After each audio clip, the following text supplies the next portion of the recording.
Welcome to Biocomputation with Max. Today is Thursday, August 14th, 2025. And I want to talk about the upcoming meeting in Alaska between Presidents Putin and Trump. It's a very interesting meeting that makes me think about different analogies from George Orwell's 1984 to the Schrodinger's cat. So I want to share these with you briefly. Let me start with 1984. Sadly, the key observation there was a kind of abolition of logic, the ability to hold two contradictory ideas as true simultaneously. That seems to be happening with our geopolitics as well. And in 1984, the leadership party required the faithful to ignore the evidence of their eyes and ears. This was a key demand of the party. The party had three key slogans: war is peace, slavery is freedom, and my personal favorite, ignorance is strength. And as I was saying, ignorance is key to accepting all other diktats and ignore all evidence to the contrary. Sadly, in 2025, there are many similarities, specifically focusing on ignorance and belief in contradictory ideas, as is exemplified in our geopolitics, including the upcoming meeting in Alaska. But let's briefly review the contradictions. Regarding the war in Ukraine, Western media tells us 1 minute that Russia is about to run out of weapons and another that it's about to invade Europe. They say Russian progress is slow and significant, but it's a danger to Europe that's so imminent that Europeans must sacrifice their wealth and welfare to the fight. So on the economic front, I feel that we're adding the fourth dictum to Orwell's trio, namely that chaos is strategy, because we seem to be practicing chaos as strategy, which connects to the second analogy that I want to discuss later, the Schrodinger's cat. But let's come back to matter of chaos and inconsistencies in our military and economic policies. Let's now go to economics. We leveled 50% tariffs, doubling them on India, presumably because they're buying Russian oil. China is buying more, but it's not being sanctioned, presumably because they've won the trade war against the US by leveraging rare earth metals and specialty magnets. When asked by a reporter recently why the US is leveling these sanctions on India while still buying uranium from Russia, said he doesn't know anything about that. Mr. President, India says that the U.S. imports Russian uranium, chemicals, fertilizers, while criticizing their energy imports. Your response to that, sir? I don't know anything about it. Are we supposed to believe that nobody briefed him on glaring hypocrisy in our foreign policy, or that he didn't retain this information because it didn't seem as important? Sanctions and tariffs are clearly not scaring Russia, but we keep applying new ones. The last I remember, EU was on the 18th rounds of sanctions. It's easy to lose track. Now, Trump wants to proclaim that Ukraine is Biden's war, yet he's been supporting them with military arms from his first term and continues even after Biden's tranche of money ran out. Trump says he wants peace in the Ukraine, but he's also clearly willing to sell weapons to the Europeans to continue conflict with Russia. Recently, Trump sent special envoy Witkoff to Moscow to secure a meeting with Putin, which is happening tomorrow, but claims that it was the Russians who wanted to talk to him. He wants to discuss economic cooperation with Putin, including development of minerals and gas from the Arctic, but has recently bragged in front of Mertz and journalists that it was he, Trump, not Biden, who is responsible for bringing down Nord Stream pipelines. Well, remember, I'm the one that ended Nord Stream 2, going to a place called Germany, come to think of it. I'm sorry I did that. But I ended Nord Stream 2. Nobody else did. And then when Biden came in, he immediately approved it. That's essentially the largest pipeline in the world, going to Germany and other countries. Now, he moved up his self-imposed deadline for Putin to quit the war to last Friday, which passed without any kind of sound. I'm going to say that the topic was Epstein. So this new term that I'm coining here, to Epstein something, means to obfuscate or to pretend something does not exist or is a hoax, closing the Overton window of civic discussion. So Trump and his allies have Epsteined the ultimatum to Russia for August the 8th. Russians did make fun of Trump. Even Medvedev, the troll-in-chief, uncharacteristically was on his best behavior and allowed Trump to back down quietly. Just take the win without spiking the ball. Trump also gave additional 90 days to China to negotiate a trade deal after slapping India with 50% tariffs. Last year, India bought about 53 billion of Russian hydrocarbons compared to China's 95. And yet tariffs are clearly different from the purchases of Russian oil. Now let's talk about India's position here just a little bit. Before the war, Russian oil accounted for 2% of Indian oil imports. By 2023, Russia's share reached almost 40% and is now over 40. India is simply not able to cut itself off from Russian oil, which powers its economy and can be refined and sold to Europe for profit. Trump wants to bring back manufacturing and is levying heavy tariffs. Yet we don't have the educational structure for this, including vocational schools, nor is the economical situation appropriate. High production costs driven by salaries, burdensome regulations, and increasing energy costs make US less competitive than many countries. Consider, for example, Vietnam. We imported something like $123 billion of goods from Vietnam. We're exporting around 13. And yet they only have 20% tax compared to India and Brazil paying 50. Well, we need the stuff from Vietnam. Then consistency in these policies can make anyone's head spin. It's clear that this chaotic approach to foreign economic policy is leaving our partners and adversaries in doubt as to our next actions. This is actually increasing risks of miscalculation. And it's becoming clear to many that Trump will back down when he's opposed. So he's actually deflating his own bluffs. Now let's come back to the other topic that I mentioned. I would cover the analogy of the Schrödinger's cat. So this simultaneous pursuit of war and peace, trade and tariffs is what I call quantum politics. It's related to quantum computing, which I'm sure you've heard about, where the efficiency is coming from this interesting phenomenon known as superposition of eigenstates, or physical states. This means intrinsically that the object exists in multiple modes, like nodes on a string, but simultaneously. So while a traditional string would play notes one at a time, a quantum instrument effectively could play them all simultaneously. This would result in a strange disconnect between this quantum behavior and the world we're familiar with, the classical world. And this paradox was formalized by one of the developers of quantum mechanical theory, Schrödinger. This paradox concerns a hypothetical cat, which represents classical and familiar behavior.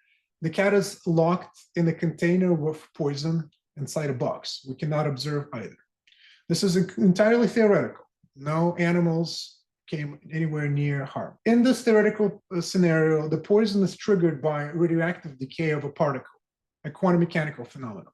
Now, quantum mechanics teaches us that, as I was saying, a particle exists simultaneously in two states, decayed or not, until it is essentially observed.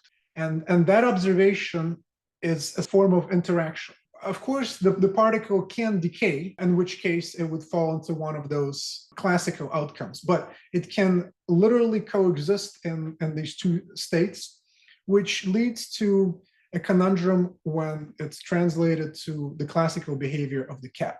So the superposition of decayed and not decayed particle is quantum mechanical phenomenon that exists.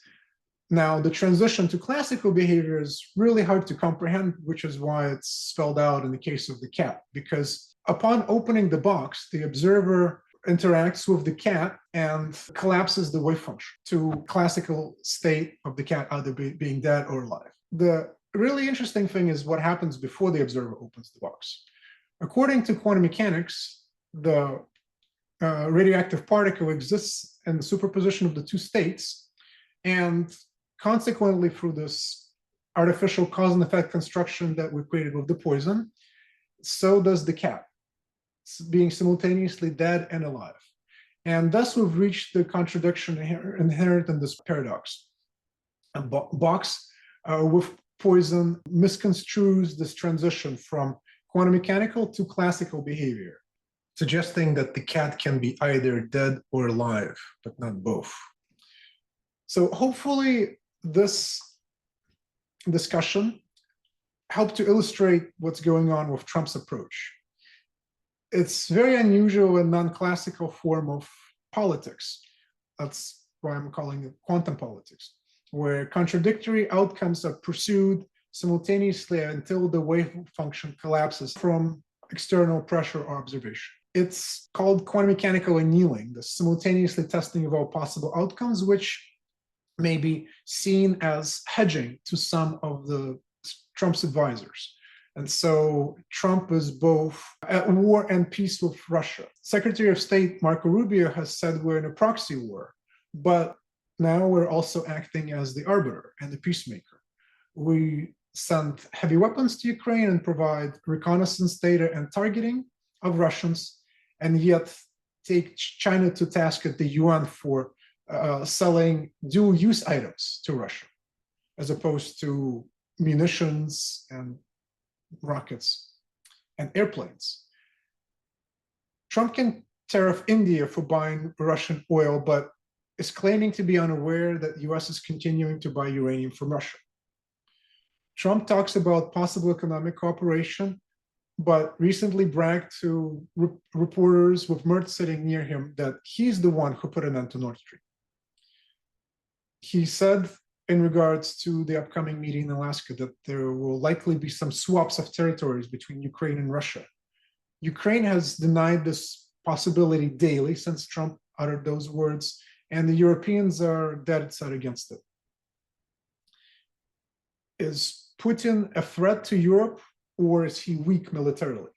Does Trump promote war or peace? Tariffs or free trade? Is Ukraine going to trade territories with Russia or not? These options seem mutually exclusive, but at the time of quantum politics, we apparently can pursue these strategies simultaneously. Now, admittedly, this behavior is highly non-classical and is confusing, in part because the superposition of states makes strategy impossible. Now, I will give a little bit of credit to this behavior because it's not entirely as crazy as it seems. Competition and cooperation coexist in nature. In addition to examples of human behavior, I have observed many instances of this in animals, which I overfeed in the backyard. For example, birds will often alert others from their species about the availability of food, but then will attempt to prevent others from their species from eating when they come. That's the competition, which suggests a lack of clearly articulated and thought out goals. And quantum politics is similar. It's going with the flow, hedging bets between opposite outcomes until a choice is made and the wave function collapses, typically, again, due to intervention of an outside observer rather than internal volition. Now, let's bring it back to the meeting in Alaska, which is a high-stakes gamble for peace and prosperity. It's been rather hastily organized, although Americans did put in some more effort in this preparation, more than it appears.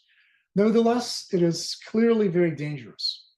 Now, typically, preliminary work is done by diplomats, and presidents only meet to sign an agreement, resulting in a successful meeting and a great photo op.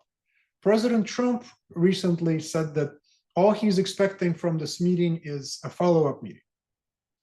That's a very low bar, and I'm not sure if others will agree with where he's placed it, which could lead to disappointment from observers, and Trump can also be a bit disappointed. Now, Russian officials also made some positive comments about the US proposal, whatever it is, but it doesn't appear that much of the details that are critical has been worked out, either in regards to peace or economic cooperation. It's extremely likely that no peace in Ukraine would result from this meeting for multiple reasons. First, because Ukrainians are rejecting giving up any lands. Second, Russians also enshrined their new regions in the constitution. They are not bringing any military personnel to this meeting with Putin. They're only bringing economic leaders. Now, it's likely that Western commentators will continue to misrepresent this conflict as they have for the last 3 years, that it is about land rather than one about NATO's outward eastward expansion, in contravention to multiple promises made over 30 years. This is not discussed, and therefore this most critical point cannot be resolved. So it's unlikely to lead to anything concrete, but perhaps the bar is very low, and this is just about an exchange of ideas, in other words, a working meeting, including discussions of bilateral economic cooperation. This, of course, could be beneficial for Russians, but this also impacts the Ukrainian conflict and the Europeans, who would be very strongly set against it. They have rolled over for Trump in the economic deal, but they're insisting on the geopolitical strategy where they're continuing to fight Russia. Now, easing of sanctions by US alone would be challenging to effect and to sell. Also, what's impacting this current situation is the rapidly changing situation on the front. Russia is advancing very rapidly with ever-increasing pace. People don't want to talk about this, but if Trump walks away from these meetings and in general from this engagement in Ukraine, having lost in order to pivot to Asia and to target China, it would be seen as a severe defeat, which would be difficult for Trump to swallow. Now, is economic cooperation possible with Trump? Russians have already called the US non-agreement capable because of consistent lying. In fact, let's review a little bit of history, which seems to be repeating itself. It was the rapidly deteriorating military situation in Donbass, in part, that prompted this meeting on accelerated schedule. Will Russians cooperate with Trump in development in the Arctic or elsewhere after he bragged about destroying Nord Stream to Merz and the journalists? Many analysts are confused and debating the angles of the goals of both parties for this meeting. Is Trump hoping to repeat Angela Merkel's actions and that bit of history? Now, in the winter of 2014-15, there was a force of some 30,000 Ukrainians that have plunged into the Donbass region, but they were encircled near Debaltseve. It was such a defeat that Angela Merkel flew to Moscow and talked to Putin without interpreters and made him agree to Minsk II, which was supposed to provide a resolution for this deal and for the fighting, and specifically autonomy for Lugansk and Donetsk regions. Although she talked to Putin, it's important to realize that the deal was between Kiev and the separatists. And now it's very well known that this is a ploy. Merkel bragged about it, as did Hollande and Poroshenko, who signed the agreement at the time. And Putin also admitted to getting played, which you can imagine is difficult for him to do. Now, looking at the situation in Ukraine briefly, there are several large cities that are now in danger of collapsing like a string of dominoes in Ukraine, starting with Pokrovsk. Russians have advanced to the south of the city some time ago and recently have broken through to the north.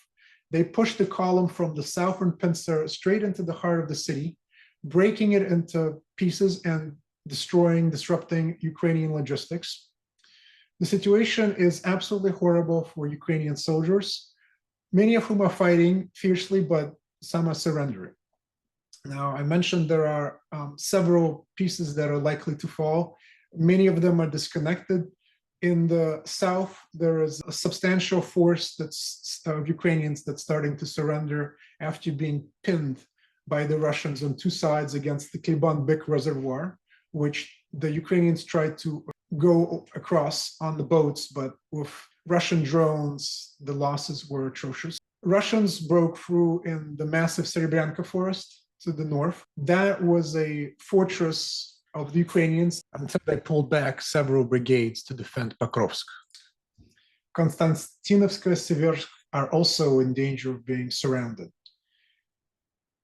In fact, Russians are already breaking into the second defense line that's being hurriedly built by Ukrainians behind the current front, which is crumbling. But the structure of villages and towns is less permissive for a strong front. And also, Ukrainians don't have the time.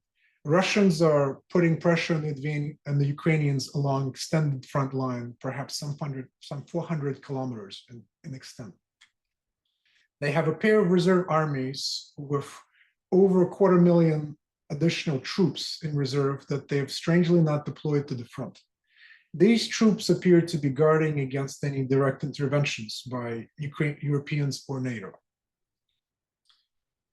The reason I mention this is clearly one of the weakest points, the nadir of Ukrainian strength and for NATO. So for Trump to be negotiating at this time, he is in a particularly weak position. And he knows that Russia has weathered sanctions and is willing to continue to fight. In fact, they said they're willing to fight as long as they fought in the Great Northern War against Sweden, which took 21 years. So what kind of goals I desire from quantum politics meeting in Alaska? Trump says he wants to feel out Putin and in the first couple of minutes would get a sense of where things are going and perhaps collapse the Wavefunction towards peace in Ukraine or economic cooperation. This would be great, but unfortunately appears unlikely. As I've suggested, the US deep state, many of its neocon politicians, the European politicians are all strongly against it. And of course, there is the continuity of the US empire. So when the cards are down, Trump has previously shown that he will go with neocons, such as by following up Israel's decapitating strikes on Iran or allowing them with a series of bombings on 3 nuclear sites in Iran, as well as sanctions and tariffs to force the hand of his opponents, which are generally resisting, at least the large countries like China and India. It's possible that Alaska meeting is a kind of performance theater to show willingness to resolve the situation, both for Putin and for Trump. But Trump's goal could be to essentially blame someone else after inevitable failure. It could be Putin, Zelensky, or the Europeans. And that is the risk for everybody, including Putin. And what is he hoping to get out of this? Easement of sanctions, economic cooperation in the Arctic, some recognition of conquered or liberated lands in Ukraine?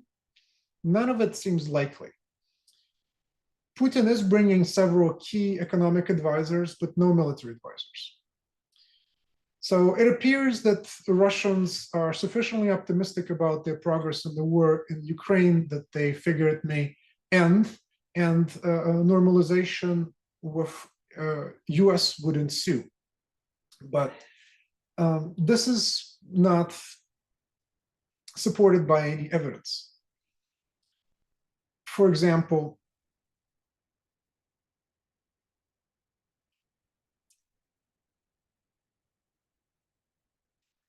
it may seem that Russians are optimistic that the war in Ukraine may end with their victory. Diplomatically, militarily, and economic relations would improve. Although they're not talking about this directly at this meeting, as evidenced by absence of military officials from the trip, unlike negotiations at Istanbul with the Ukrainians. Now, without this political rapprochement with Ukrainians, is economic normalization possible?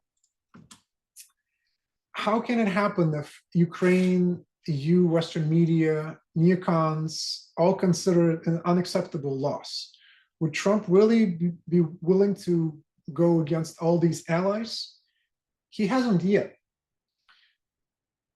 That suggests that he won't. Now, today there was a preliminary gathering of top Russian officials where the goals were discussed in preparation for tomorrow's upcoming meeting in Alaska. Now, these internal discussions suggest that Russians are looking to promote peace in Europe and globally, as well as to discuss economic cooperation. Again, very optimistic, but a dangerous gamble with quantum politicians such as Trump 2.0, because it is impossible to predict what form his frustration will take, which I think is extremely likely, because progress will not come quickly or easily, possibly not at all.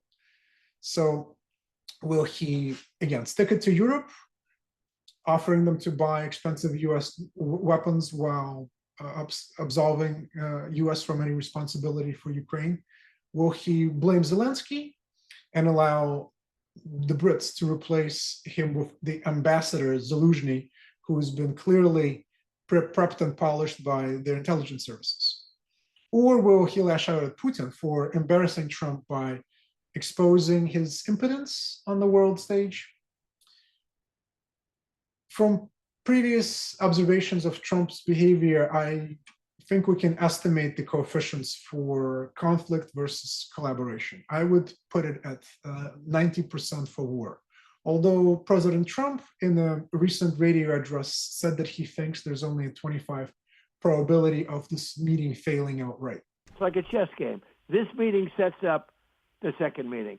But there is a 25% chance that this meeting will not be a successful meeting, in which case I will run the country and we have made America great again. But I think there's a difference between expectations of various parties. So many people can consider it to be a failure, even if he does get a meeting with Zelensky and Putin in the same room, because if Zelensky is still unwilling to make necessary compromises, then peace is not going to come, since Trump has no real leverage over Putin. So I would even put the probability of 90% for conflict even higher. However, I think it's obvious to everybody, including, of course, President Trump, that Ukraine and NATO is in a losing military situation, which he wants to avoid. So, in summary, the Trump quantum wave function can be written like this for the meeting. I think this meeting is going to collapse the wave function to classical outcomes. We may fudge along for a while for another 1 or 2 meetings, but I think the collapse of expectations is inevitable. It could be quiet and peaceful, like Trump's August 8th ultimatum about 100% secondary tariffs for anyone who is buying Russian hydrocarbons, or it could be much more violent. Trump is mercurial, and my reading is that the wave function collapse would come with a bang, and Trump could double down on confrontation, as is suggested by many of his advisors. In fact, here's a little excerpt from John Bolton. But what he should be doing is telling Putin that if they don't get serious about withdrawing Russian forces from Ukraine, that he will significantly increase U.S. assistance, and that the objective will be to restore Ukraine to its full sovereignty and territorial integrity, which as of now is still the stated objective of every NATO member. So, in summary, I can say that nobody has told me there will be days like these, strange, non-classical days indeed. Thank you for joining us. Please like, comment, and share.